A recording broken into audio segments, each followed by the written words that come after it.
It's just for tax purposes, Tom continued, his tone softening as he noticed my hesitation. You're always talking about being smart with our finances. This is the best move for our family. He reached across the counter and took my hand, but something about his touch felt different. Maybe it was the way his fingers didn't quite wrap around mine like they used to, or maybe it was the slight tremor I detected in his voice. I stood there in our kitchen, staring at the papers he'd just slid across our granite countertop, my heart pounding against my chest. The house transfer documents seemed to mock me, their official letterhead stark against the white surface. The twins were finally asleep upstairs after a long day, and here I was, facing what felt like an ultimatum from my husband of 4 years. My name is Caitlin Wilson, I'm 38 years old, and I'm a physician at Houston Methodist Hospital. I bought this beautiful Victorian house in the Heights neighborhood 2 years before I met Tom, using savings from my residency years and a lot of careful planning. Now standing in my dream kitchen that I'd renovated myself, I was being pressured to sign away my biggest investment. If you really cared about our marriage, you'd understand why this makes sense, Tom said, pushing the papers closer to me. Between your crazy hospital hours and your constant exhaustion, I'm the one keeping this family together. His words stung, but something in his tone made me pause. There was an edge to it I'd never heard before. I glanced at the baby monitor on the counter, watching our twins, Emma and Ethan, sleeping peacefully in their cribs. At 2 years old, they were the spitting image of me. Same dark curls and olive skin. They were also the reason I pulled double shifts at the hospital, wanting to ensure they'd have every opportunity in life. Tom had never seemed to understand that my dedication to my career wasn't about ambition. It was about providing for our children's future. I don't know, Tom, I said, pulling my hand away.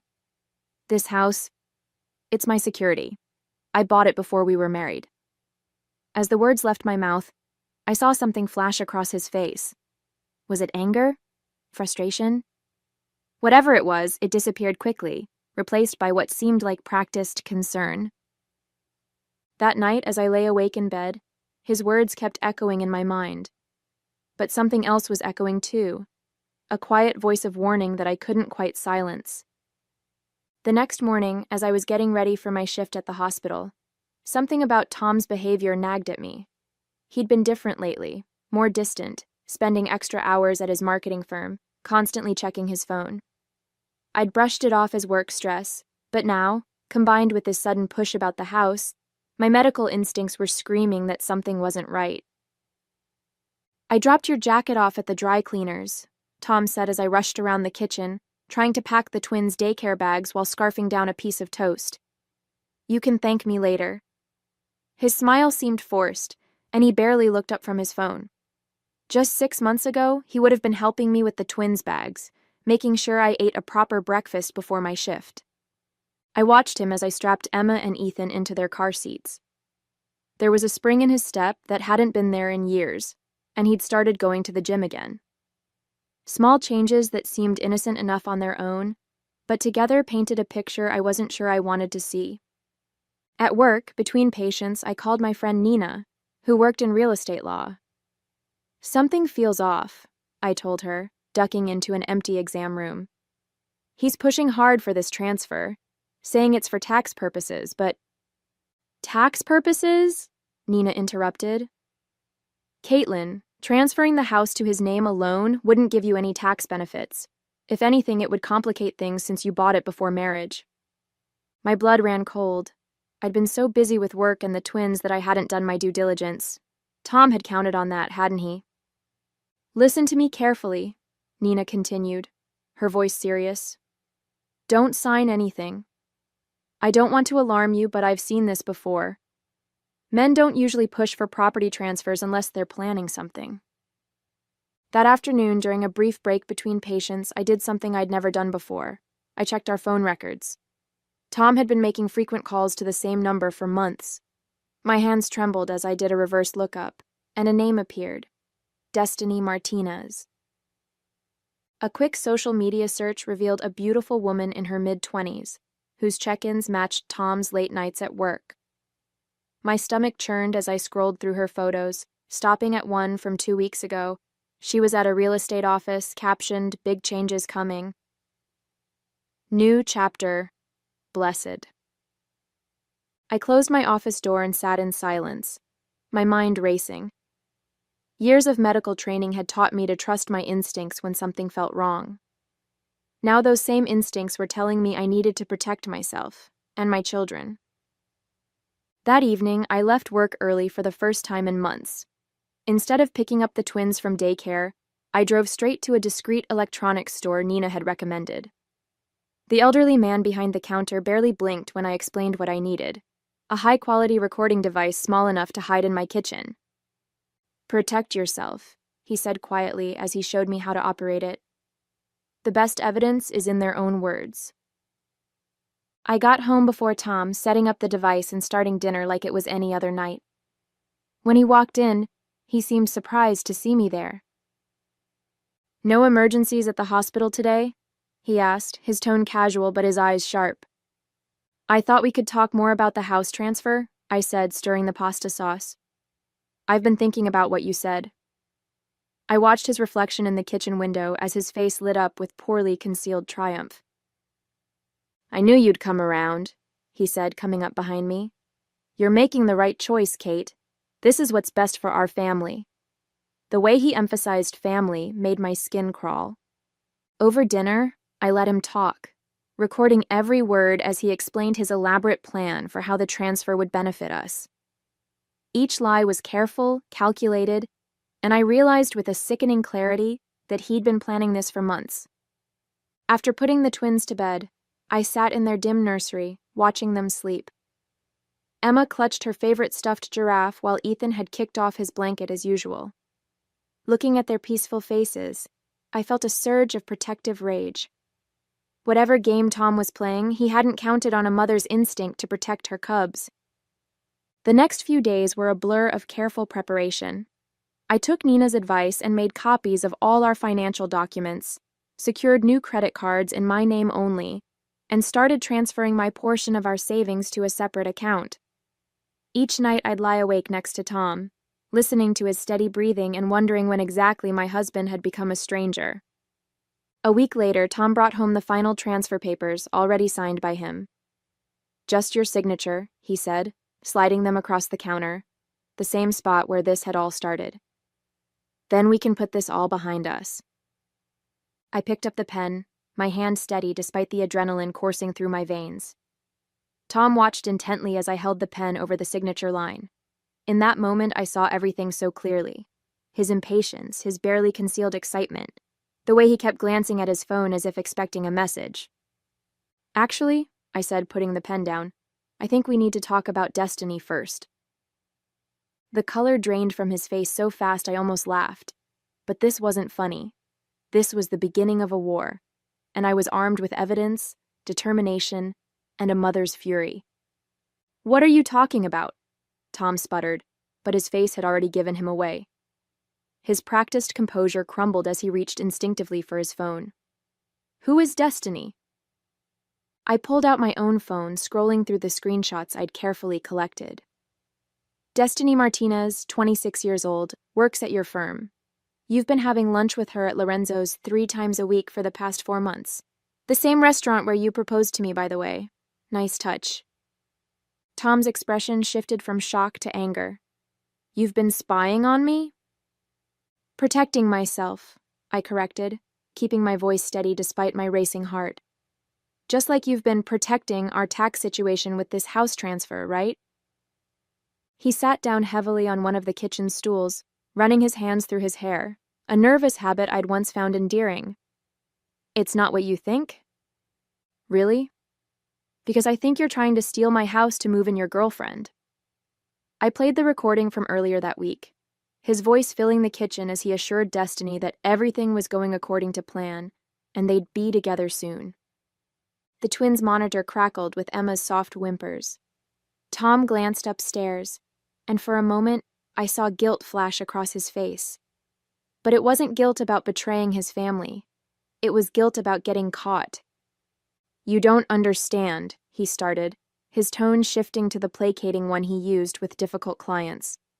Things between us haven't been right for a long time. You're always at the hospital, the twins barely know you. Don't you dare! I cut him off, my voice low but sharp. Don't you dare use our children to justify this. I work to give them a future. What's your excuse for destroying their present? He stood up suddenly, his face flushing with anger. You think you're so clever, don't you? The brilliant doctor, always one step ahead. But you have no idea what it's like living in your shadow, being the guy who married up. Destiny appreciates me. She understands that you're trying to steal my house? I interrupted. The house I bought before I met you? The house where our children took their first steps? Our lawyer said, your lawyer, I corrected. The one you've been meeting with behind my back. Nina warned me about him.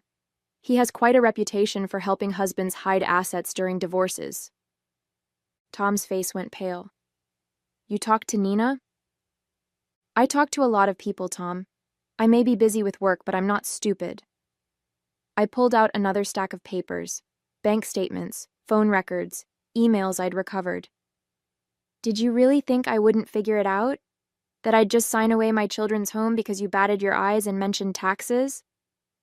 The baby monitor crackled again, this time with Ethan's cry joining his sister's. Tom moved toward the stairs, but I blocked his path.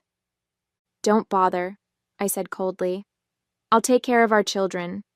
You can take care of explaining to Destiny why her new chapter is going to have a different setting than she planned. As I headed upstairs to comfort our twins, I heard Tom's phone ping. Probably Destiny, wondering why her knight in shining armor was running late for their rendezvous. Let her wonder. I had more important things to focus on, like protecting my children's future from the man who was supposed to help me build it.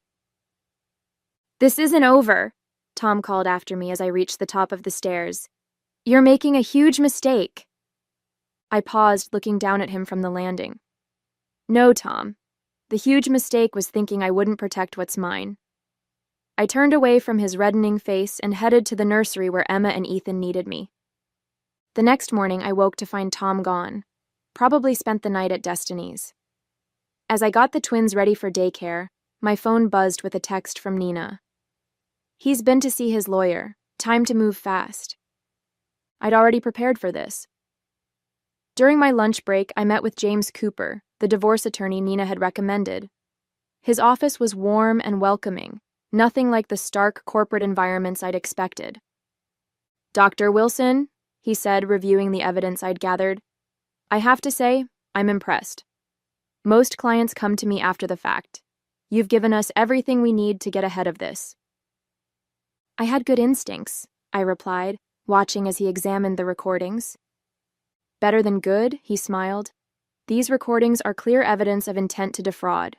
And the paper trail of his meetings with that other attorney? Well, let's just say judges don't look kindly on premeditated asset hiding. As we discussed strategy, my phone lit up with messages from Tom. We need to talk. You're being unreasonable. Think about the twins.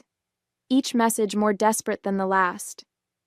He's realizing his plan is falling apart, James observed. Be prepared. This is when they often get nasty. He was right. That evening when Tom finally came home, his nice guy facade had completely crumbled. You think you're so smart, he sneered, storming into the kitchen where I was feeding the twins their dinner. But you've just ruined everything. Destiny and I could have been reasonable about this. Let you stay in the guest house, keep things civil for the kids. I couldn't help but laugh, which only enraged him further. The guest house? In my own home? Our home, he shouted, making Emma jump in her high chair. I've lived here for 4 years. Dada mad? Ethan asked, his little face scrunching up with worry. Dada's just tired, I soothed, shooting Tom a warning look. And he's leaving for a while. Like hell I am, Tom growled, but his voice was quieter now, conscious of the twins watching. Actually, you are, I said calmly, pulling out another document from my bag. This is a temporary restraining order. My attorney filed it this morning after you threatened me via text. You have 1 hour to pack your things." "You can't do this," he whispered, his face ashen. "I already did. And Tom?" I met his eyes steadily. "Destiny's welcome to you. But this house? The one you tried to steal from your children? That's mine.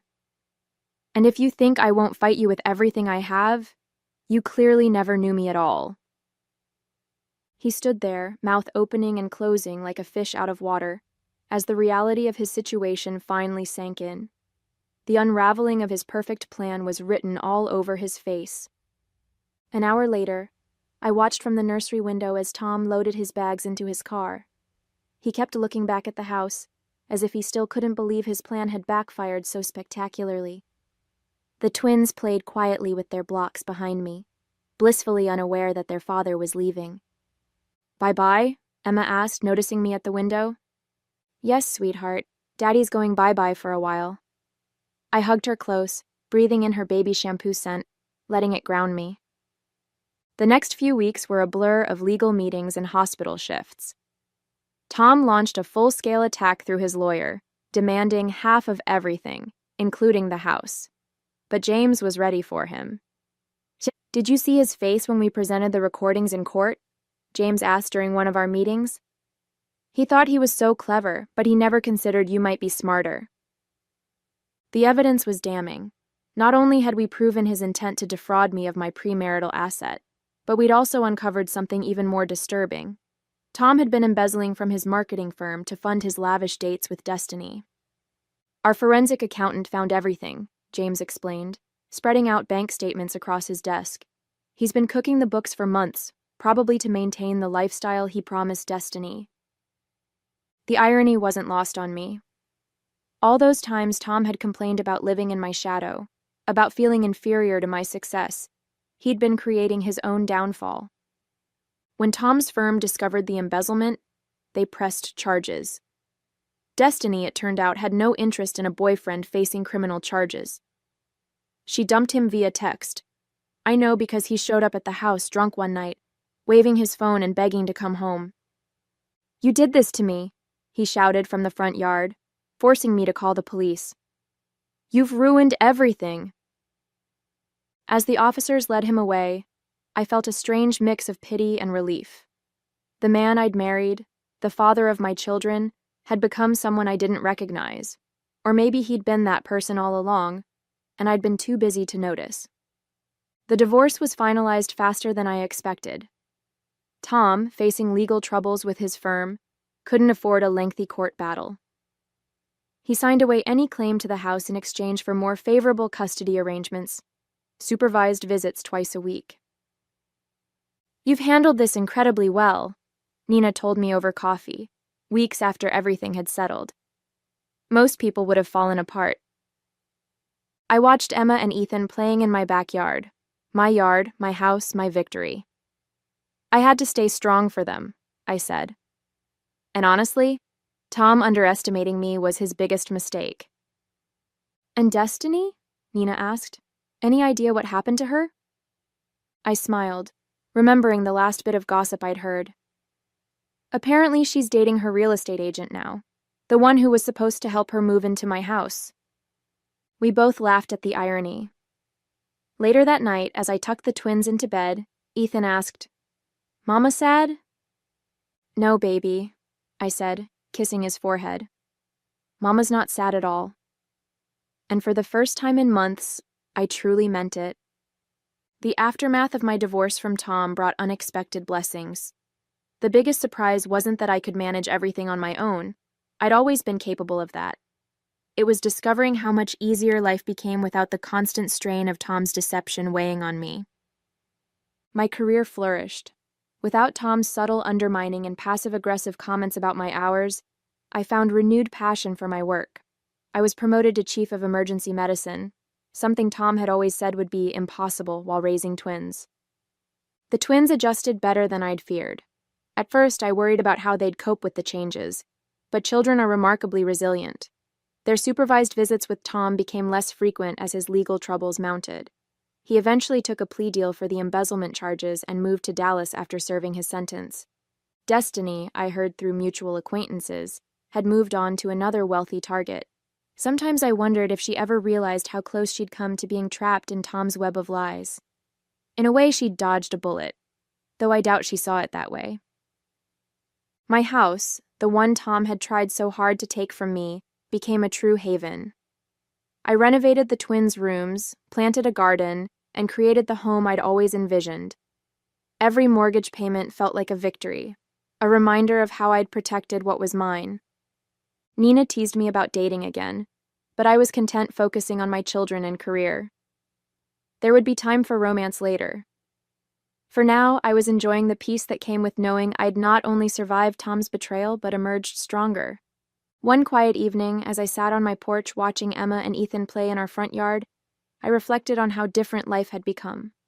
The twins were racing around, their laughter echoing through the neighborhood, the same yard where Tom had stood that night, drunk and raging about how I'd ruined his life. I'd recently heard through the hospital grapevine that Tom and Destiny had briefly reconnected in Dallas, only to split again when she discovered he was still on probation and working as a junior copywriter at a small agency. His fall from grace had been spectacular, from marketing executive to convicted felon, from family man to cautionary tale. The irony wasn't lost on me that his desperate grab for my house had cost him everything: his career, his freedom, and most importantly, his relationship with his children. The twins now barely remembered their daily life with him. He'd become the dad they saw occasionally on weekends, always trying too hard with expensive gifts and forced enthusiasm. "Mama, look!" Emma called out, proudly showing me a cartwheel while Ethan clapped. These were the moments that mattered. Not the house, not the victory over Tom's schemes, but the simple joy of watching my children grow and thrive.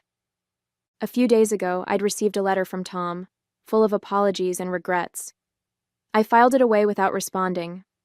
Some bridges, once burned, shouldn't be rebuilt. Instead, I focused on building new ones, strengthening my bonds with my children, my career, and most importantly, my self-respect.